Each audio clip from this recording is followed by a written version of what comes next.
at which stage my heart, my heart hadn't started, so they used a defibrillator to get my heart back going. She was then advised that the ambulance was arriving. The ambulance people came in. My heart had stopped again. So that was the second time second after? Time, yes. Oh my God. Yes. So then they got me into the ambulance to go to hospital. And apparently my heart stopped again on the way to hospital. So there's a third time. Three times in a space of 24 hours, literally. Yeah. In hospital, my heart stopped again, so it was 4 times.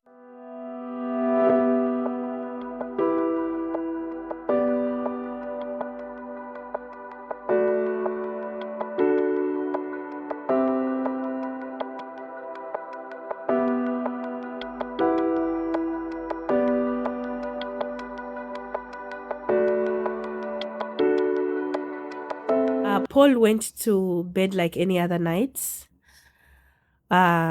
His partner found him unconscious in the morning. His heart had stopped functioning, and that what happened next actually led to his stroke story. First of all, let me rewind you a bit, Paul. Just tell me about yourself. What did you used to do before that stroke, before that point in your life? What did you used to do? I'd been in the computer industry for 50 years. And then decided at around age 55, the industry had said I was too old for the computer industry. So I decided to go painting houses. So I started painting houses.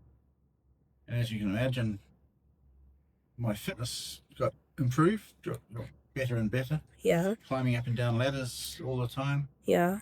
Sanding walls, holding on to machines, to sand, etc. Yeah. It made me stronger and fitter. Yeah.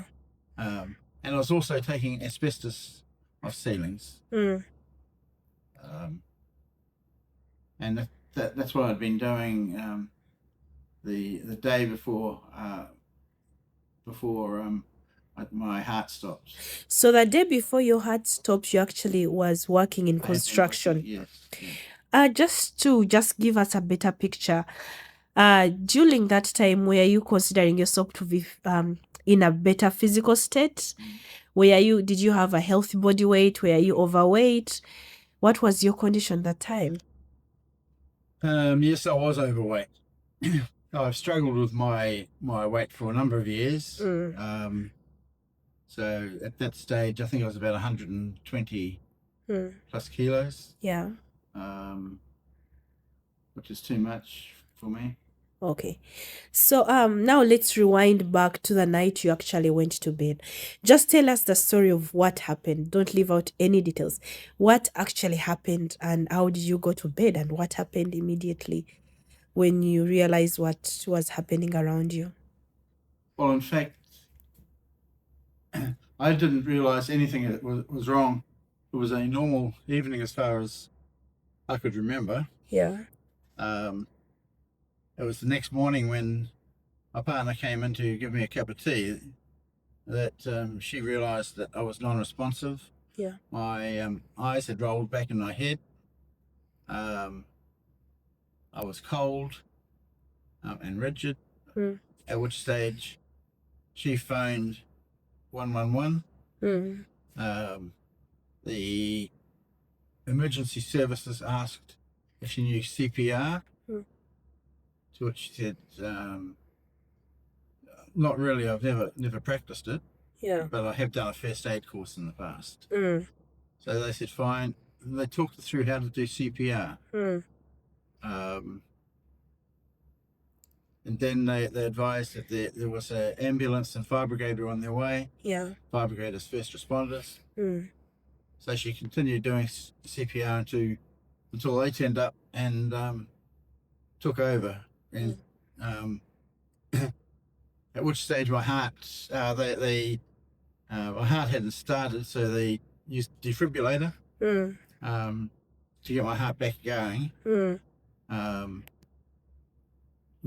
She was then advised that the ambulance was arriving. The ambulance people came in. My heart had stopped again. So that was the second time after? Time, yes. Oh my God. Yeah, so then they got me into the ambulance to go to hospital. And apparently my heart stopped again on the way to hospital. So there's a third time. 3 times. 3 times. In a space of 24 hours. Yes. Literally. Yeah. In hospital, my heart stopped again, so it was 4 times. Oh my God. Yeah. So, like, just to take you back, just to ask an off-topic question. I've had people saying, sharing stories of at times when they're unconscious. They say during that time they were having dreams, or they were movement in somewhere else, and for them they thought something else was happening. What was going on inside your brain for now, maybe, let's say, around 12 hours of you not being with us? I really have no recall at all as to what happened, apart from what people have told me. What did they say? Basically that I was non-responsive. Yeah.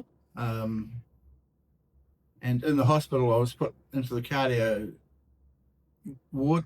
Yeah. And I may have crashed once there as well. So they may have had to do a resusc in the hospital. Oh my God. The next morning, the nurse noticed I had hopped out of bed. Yeah. So what happened for you? What happened when you woke up? Like, did you just wake up and you're in a different environment and you're like, okay, so what do I do? Should I just get out of bed and walk around? What happened? I really have no... I mean, it was just a big... The whole incident really was just a big blur. Yeah. But apparently I hopped out of bed and then I disappeared. And the nurse looked over her desk and saw me on the floor. Yeah. She came around and realised I was in the middle of a stroke. Oh. Which was fortunate for me. Yeah, because you're already in the hospital, so you could easily get immediate care. They were able to get the required drugs, etc., into me within the 4 minutes, which was fortunate. After that, the heart specialist said that they wanted to have a defibrillator implanted, which they have subsequently done. Yeah. And that's now been in there for 7 years. Yeah. And I think you said you got a new one recently? Yes, just recently. The batteries were getting flat, so they've took the old defibrillator out. Yeah. Connected the wires from the old one to the new one. Yeah. And made another pocket and put it back into my chest. Yeah. So when we go back to that time when you've just gotten the stroke, because most stroke survivors usually experience disabilities or aphasia or any other cognitive declines. Did you have any cognitive declines? Because now for your case, you are able to get immediate help within at least 4 minutes of your stroke. Yes, I did have a slight aphasia. Yeah. Because as part of the recovery process, the occupational therapist nurse had me doing all sorts of tests, and I was basically blind down the left-hand side. I could see things okay, and the brain would work out it was left to right. Yeah. But one side of me didn't have real recognition of what was happening. What was happening? So your brain was not interpreting what is going on here. So one of the things they got me to do was they gave me a picture of a building and asked me to colour in all the windows on the left. Yeah. And it was I just did it like a diamond shape down the left-hand side. What do you mean? So you didn't? I coloured some and then just sort of missed a whole lot. Oh, because you are not seeing because I them? wasn't seeing them. Yeah. Oh my God, that's really interesting. That's And, really yeah, interesting. so there was lots of exercises after that Yeah. put on by OT to try and manage the aphasia, and fairly quickly it disappeared. So how long, because most times I've seen stroke survivors surviving or living with aphasia for years and years.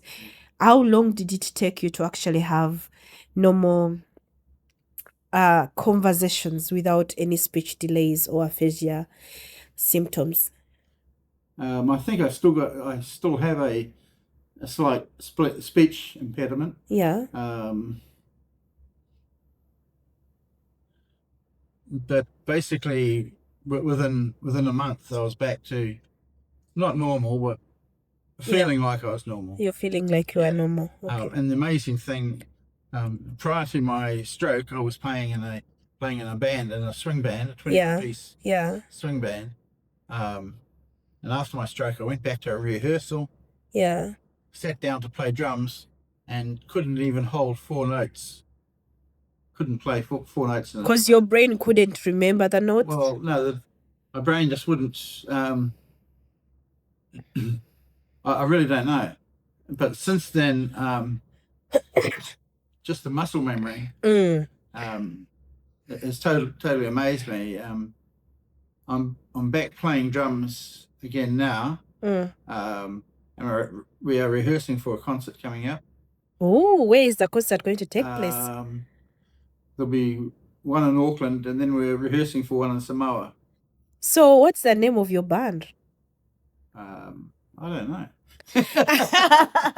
Is it the aphasia doing its role right now?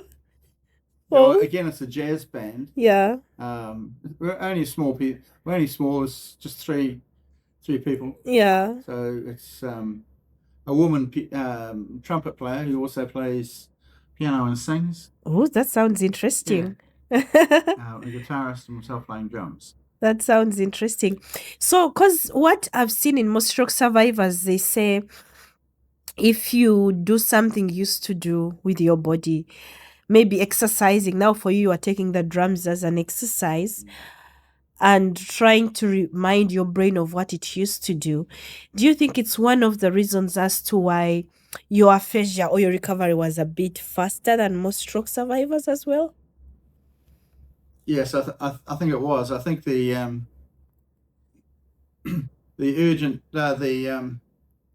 the short period between when the incident happened and the and getting the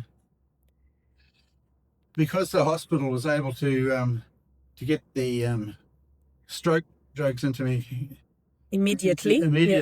I believe that was the major point in your recovery in my journey. recovery. Yeah, because again, it goes back to having people who quickly can see that a person is having a stroke. Yeah. And make take the appropriate actions and get on with it. So now,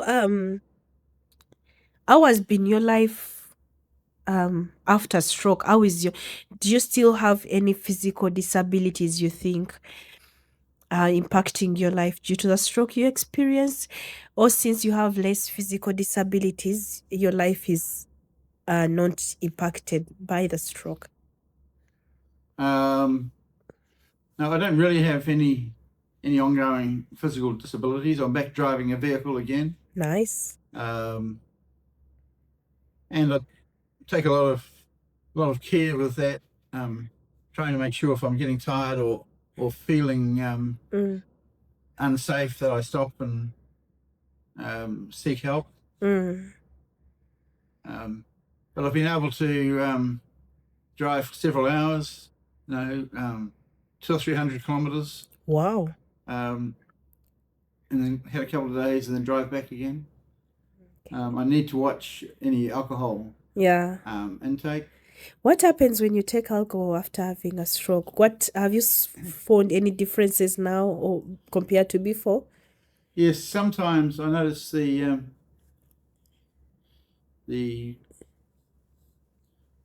it almost feels like I'm drunk after maybe one or two. So your tolerance went down Yeah, than how it yeah, was yeah. before. That's really interesting.